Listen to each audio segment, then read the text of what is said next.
My friends, I want to tell you about a conversation I had with my doctor in my early 70s that changed how I understood my own exhaustion more thoroughly than any other single conversation of my later years. I had gone in complaining of a persistent, bone-deep tiredness that no amount of sleep seemed to resolve, certain she would tell me this was simply an unavoidable feature of growing older, something to be quietly endured rather than genuinely addressed. My blood work came back entirely normal. My heart, my thyroid, every measurable physical marker she checked showed nothing that could account for the depth of fatigue I was describing to her.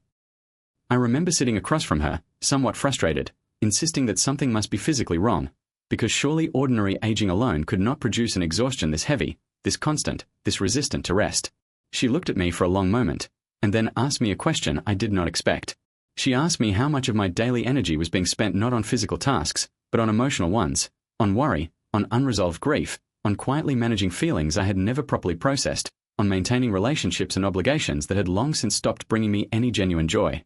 I did not have an immediate answer for her, but the question itself stayed with me for months afterward, quietly working on something I had never before examined honestly. It took me the better part of 2 years to fully understand what she had been pointing toward that day. The tiredness so many of us experience after a certain age, the exhaustion that no amount of sleep or rest seems capable of touching, is very often not primarily a physical phenomenon at all, however much we assume it must be simply because we associate fatigue with the body. It is, far more often than most of us realize, an emotional and psychological exhaustion, built up gradually over decades of unprocessed grief, unexamined obligation, unaddressed fear, and a lifetime of carrying burdens we were never taught how to properly set down. Physical aging does play its own genuine role, and I do not want to dismiss this entirely. But I have come to believe, after years of watching this pattern in myself and in nearly every exhausted older person I have known, that the emotional weight we carry accounts for far more of our daily fatigue than most of us have ever been willing to seriously consider. Today, I want to walk you through what I discovered during those 2 years of honest self-examination, and everything I have observed since in the many exhausted older friends and family members around me. This is not a lesson suggesting that physical health does not matter, or that medical causes of fatigue should never be investigated. Please, always rule out genuine physical causes with your own doctor first. But once those physical causes have been properly ruled out, I believe what follows may offer you a far more complete and useful understanding of your own tiredness than growing old alone has ever been able to provide. The first thing I understood was that unprocessed grief consumes an extraordinary amount of daily energy, often for decades longer than we ever consciously acknowledge. I had lost my wife, several close friends, and both of my parents over the preceding 20 years, and I had assumed, somewhat naively, that time itself had quietly resolved these losses simply because I no longer wept about them daily. What I discovered was that grief left unprocessed does not disappear. It simply moves into the background, continuing to consume energy silently, the way an appliance left running in another room still draws power even when no one remembers it is switched on. The second thing I understood was that chronic, low-grade worry about matters entirely outside my control was functioning as a kind of constant, invisible labor throughout every single day. I worried persistently about my children's finances, about global events I had no genuine power to influence, about health concerns that had not yet even materialized. This worry, I discovered, was not a passive mental state but an active, ongoing expenditure of energy, no less real for being invisible to anyone observing me from the outside. The third thing I understood was that maintaining relationships that had grown emotionally exhausting, purely out of long habit or obligation, was quietly draining reserves I could no longer easily spare. Several relationships in my life had become sources of persistent tension or one-sided emotional labor, and I had simply continued them unquestioningly for decades, never once considering that the fatigue I felt afterward each time was directly connected to the relationship itself rather than some unrelated feature of my general aging. The fourth thing I understood was that suppressing genuine emotions in order to appear consistently calm and composed for the benefit of my family required considerably more energy than honest emotional expression ever would have. I had spent decades believing that a good father and grandfather remained steady and unbothered regardless of his actual internal state. I discovered, in my 70s, that this constant performance of composure, when it did not match my genuine feelings, was quietly exhausting in a way that honest vulnerability, however uncomfortable in the moment, never actually was. The fifth thing I understood was that years of unresolved conflict with family members, left permanently unaddressed out of a desire to avoid confrontation, continued draining energy in the background regardless of how rarely I consciously thought about the underlying issues. A long-standing tension with one of my siblings had gone unaddressed for nearly 15 years, and I discovered, once I finally addressed it directly, an almost immediate lightening of a fatigue I had assumed was simply an unrelated feature of my aging body.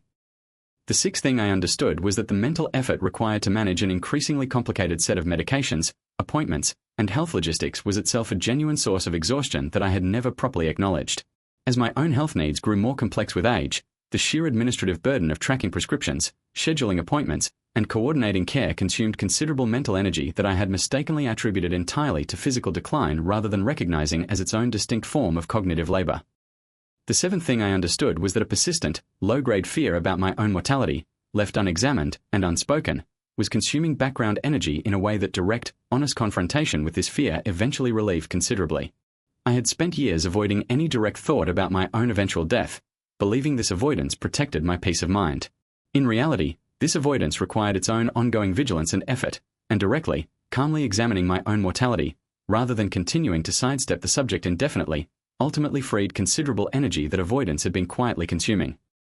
The eighth thing I understood was that years spent quietly resenting decisions and sacrifices I had made without ever voicing this resentment honestly to anyone was functioning as a slow, continuous drain on my emotional reserves. I had made numerous sacrifices throughout my life, for my career, my marriage, my children, and I had never allowed myself to honestly acknowledge the quiet resentment some of these sacrifices had left behind.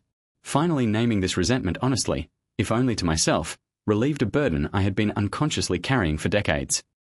The ninth thing I understood was that the cumulative effect of many small daily disappointments, none individually significant but each left entirely unprocessed, added up to a considerable ongoing weight I had never properly accounted for.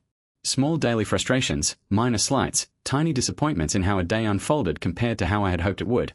I had trained myself for decades to simply push past these without ever fully processing them, and this accumulated backlog of unprocessed small disappointments contributed, I eventually realized, considerably more to my overall fatigue than any single large event ever had. The 10th thing I understood was that continuing to perform a version of myself I believed others expected, rather than living more authentically as I actually was, required an exhausting amount of ongoing internal management. For years, I maintained certain opinions, interests, and behaviors purely because I believed they matched what my family or community expected of a man my age, rather than what I actually felt or believed.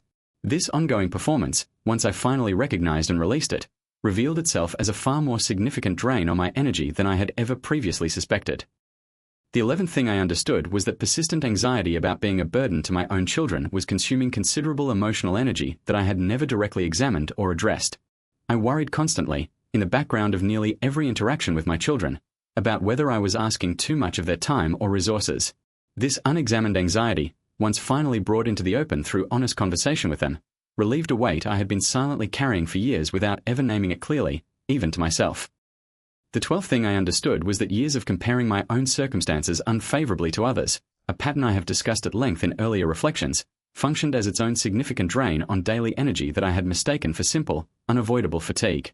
The mental labor of constantly measuring my health, my finances, and my family closeness against others around me consumed energy I had never properly attributed to this specific habit, believing instead that my resulting exhaustion was simply an unrelated symptom of growing older. The 13th thing I understood was that the effort required to suppress genuine loneliness, presenting a falsely contented face to family and friends rather than honestly acknowledging this ache, was consuming considerable energy that honest acknowledgement eventually relieved. I had spent years insisting to my children and friends that I was perfectly content living alone, even during stretches when genuine loneliness weighed on me considerably. The ongoing effort of maintaining this false contentment, once finally released through honest conversation, revealed itself as a significant, previously unrecognized drain on my energy. The 14th thing I understood was that years of unaddressed anger toward people who had wronged me, whether recently or decades earlier, functioned as a continuous background drain that forgiveness, once genuinely practiced, eventually relieved considerably. I discussed this pattern at length in an earlier reflection regarding old grudges, but I want to emphasize here specifically how directly this unaddressed anger connected to my daily physical exhaustion, a connection I had never made clearly until I began deliberately releasing several of these old resentments and noticed a genuine, measurable lightening of my overall fatigue. The 15th thing I understood was that the mental load of remembering and managing an increasingly complex web of family relationships, obligations, and history, particularly as a family patriarch expected to hold this knowledge, was itself a genuine and significant source of exhaustion. As the elder of my extended family, I had unconsciously taken on the role of remembering birthdays, tracking family history, mediating old disputes, and holding an enormous amount of relational information that no one else in the family seemed to carry. This invisible mental labor, once I finally recognized it directly, explained a considerable portion of my daily fatigue that I had never previously attributed to this particular, largely unacknowledged responsibility. The 16th thing I understood was that years of postponing genuinely difficult decisions, allowing them to remain perpetually unresolved in the back of my mind, consumed considerable ongoing energy that decisive action eventually relieved. Several significant decisions in my life, regarding my living situation, my finances, and certain family matters, had remained unresolved for years, continuing to quietly occupy mental energy in the background regardless of how rarely I consciously revisited them. Finally making these decisions, even imperfectly, relieved a background hum of unresolved tension I had not fully appreciated until it was gone. The 17th thing I understood was that years of suppressing genuine grief over the gradual loss of my own physical capabilities, rather than honestly acknowledging this loss, consumed considerable energy that honest acknowledgement eventually relieved. I had spent years quietly grieving the loss of activities and physical capabilities I once took for granted, without ever fully allowing myself to name and process this grief honestly. Finally acknowledging this loss directly, rather than continuing to suppress it beneath a determined insistence that everything remained fine, relieved a burden that suppression itself had been quietly maintaining. The 18th thing I understood was that the accumulated weight of many small, unresolved regrets about roads not taken throughout my life functioned as its own significant, ongoing emotional drain. Nearly every person my age carries at least one road not taken that continues to quietly occupy their thoughts.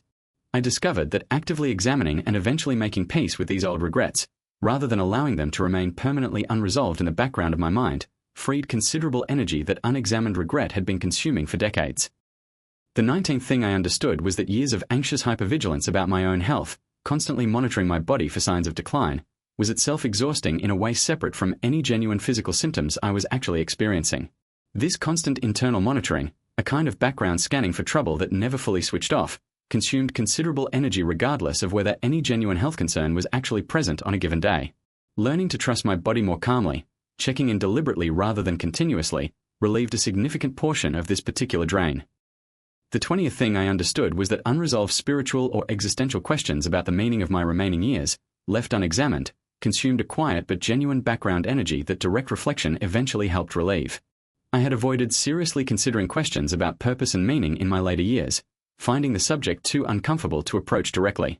Once I finally engaged with these questions honestly, through reflection, conversation, and in some cases spiritual practice, I noticed a genuine lightening of an existential weight I had not previously recognized as a distinct contributor to my overall fatigue. The 21st thing I understood was that the effort required to maintain outdated routines and habits that no longer genuinely served my current life, purely out of long-standing inertia, consumed energy that thoughtful reconsideration of these routines eventually relieved. Several habits and routines I maintained purely from decades of repetition no longer actually served my current needs or preferences, yet I continued them simply because reconsidering them felt like more effort than simply persisting. Finally examining and adjusting these outdated routines relieved a subtle but real energy cost that mindless repetition had been quietly extracting. The 22nd thing I understood was that years of unexpressed gratitude and unspoken appreciation toward the people I loved most, left permanently unvoiced, created its own quiet emotional weight that direct expression eventually relieved.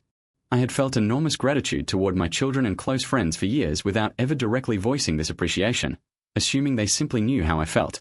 Finally speaking this gratitude aloud, directly, and specifically, relieved a quiet emotional tension I had not previously recognized as connected to my overall sense of heaviness and fatigue. The 23rd thing I understood was that the mental energy required to constantly manage my own public image and reputation within my community, long after this management had stopped serving any genuine purpose, was a significant and largely unnecessary drain I had simply never questioned.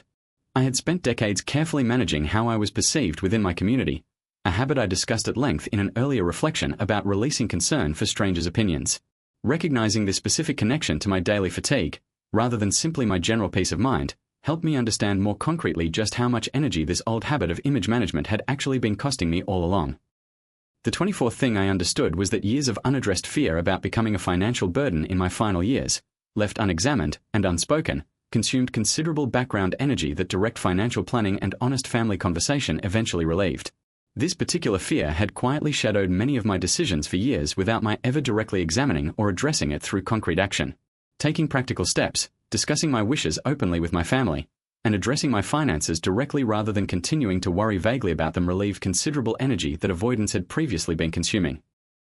The 25th thing I understood was that the ongoing effort of translating my feelings into words other people could understand, particularly during interactions with a younger generation who sometimes struggled to relate to my particular way of expressing things, was its own subtle but genuine source of fatigue.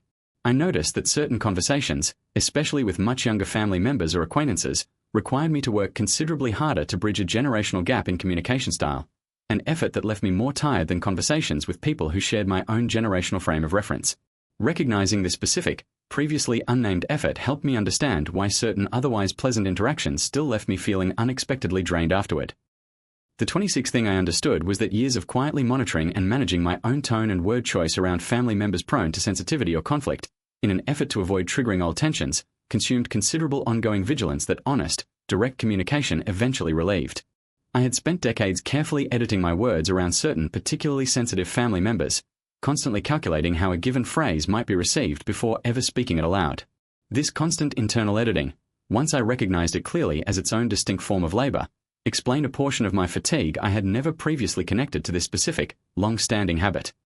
The 27th thing I understood was that the cumulative weight of witnessing friends and family members experience their own struggles and losses over many decades, absorbed emotionally even when I was not the one directly affected, functioned as a genuine, compounding source of fatigue that is rarely acknowledged as such.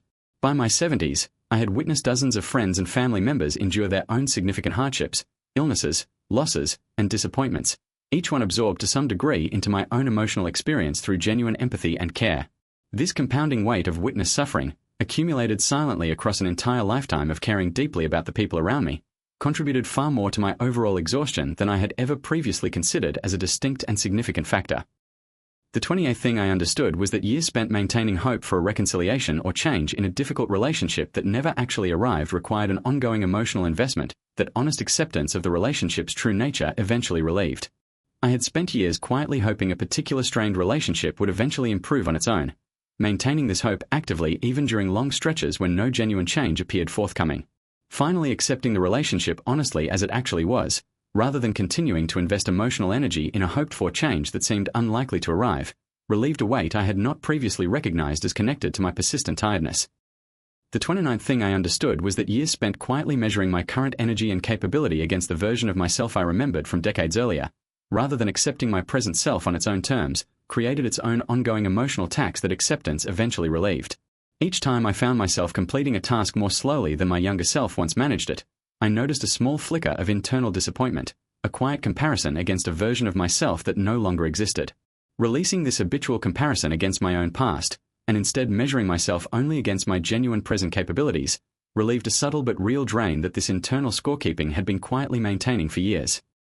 The 30th thing I understood was that the effort of maintaining social masks specifically tailored to different family members and friends, presenting a slightly different version of myself to each person based on their particular expectations, consumed considerably more energy than simply allowing a single, consistent version of myself to show up across every relationship. I noticed I had, over decades, developed subtly different personas for different people in my life, adjusting my humor, my opinions, and even my posture depending on who I was with. Gradually allowing a single, more consistent version of myself to emerge across all my relationships, rather than continuing this exhausting internal shapeshifting, relieved considerable energy that this fragmented self-presentation had been quietly costing me. And the 31st thing, the final lesson I want to leave you with today, is this: the tiredness so many of us carry after a certain age is very often grief, worry, and unexpressed feeling wearing the disguise of ordinary physical fatigue, and recognizing this disguise for what it truly is may be the single most important step toward genuinely restoring your energy. For years, I treated my exhaustion as a purely physical problem requiring purely physical solutions, more rest, more supplements, more careful management of my daily schedule. What I finally understood was that a significant portion of my fatigue had an emotional and psychological origin all along, hiding beneath the more socially acceptable explanation of simply growing older, and that addressing this hidden origin directly relieved a weight that physical rest alone had never been able to touch. My friends, I want to be honest with you that this understanding did not eliminate my fatigue entirely, and I do not want to suggest that emotional processing alone can substitute for proper medical care when genuine physical causes are present. I still tire more easily now than I did in my younger years, and I believe some portion of this is simply the honest, unavoidable reality of an aging body requiring more rest than it once did. But I discovered, through the 2 years of honest self-examination that followed that pivotal conversation with my doctor, that a considerable portion of my exhaustion, likely more than half of what I had been experiencing, had an emotional origin I had never previously considered seriously. I think often of how differently I might have approached my own aging had someone offered me this understanding decades earlier, before the accumulated weight of unprocessed grief, unexamined worry, and suppressed emotion had built up so thoroughly across so many years. I do not say this with bitterness toward my younger self, who simply did not have access to this understanding at the time. I say it because I believe many of you watching this today may still have time to address these emotional drains considerably earlier than I managed to, sparing yourselves some portion of the accumulated exhaustion I carried for so many unnecessary years. I want to share one practical note before we close, in case it proves useful to you. I found it helpful, during those 2 years of self-examination, to keep a simple running list of anything that came to mind whenever I noticed a wave of unexplained tiredness settling over me during an otherwise unremarkable day. Over time, this list revealed clear, recurring patterns, certain topics, certain relationships, certain unresolved matters that appeared again and again as the quiet source of a fatigue I had previously attributed to nothing more specific than simply growing older. I do not offer this as a formal technique so much as an honest description of how I personally began to see the pattern clearly enough to finally address it directly, and I share it in case a similar simple practice might help you notice your own particular pattern more clearly as well. If you are watching this today and you recognize a persistent tiredness in your own life that medical examination has not fully explained, I want to gently encourage you to consider, alongside your ongoing physical care, an honest examination of the emotional and psychological weight you may be carrying largely unexamined. Unprocessed grief, unexpressed resentment, unaddressed fear, chronic unspoken worry. These are not minor, incidental features of a difficult life. They are genuine, significant drains on the same finite energy your body relies upon for everything else, and addressing them directly may restore a measure of vitality that rest alone has never quite managed to provide. Thank you so much for spending this time with me today. I hope something I shared helps you look more honestly at your own persistent tiredness, and offers you a path toward addressing its true origins rather than continuing to treat only its physical symptoms. Take care of yourselves, my friends. Tend to your grief, your worry, and your unspoken feelings with the same seriousness you would give to any other genuine health concern. And trust that the energy you have been searching for in rest alone may, in truth, be waiting for you on the other side of the emotional weight you have been quietly carrying for far too long. Until next time, this has been Eternal Flame Wisdom. Stay honest with yourselves, stay gentle with what you carry, and remember, sometimes the deepest rest comes not from sleeping longer, but from finally setting something down. Thank you for watching.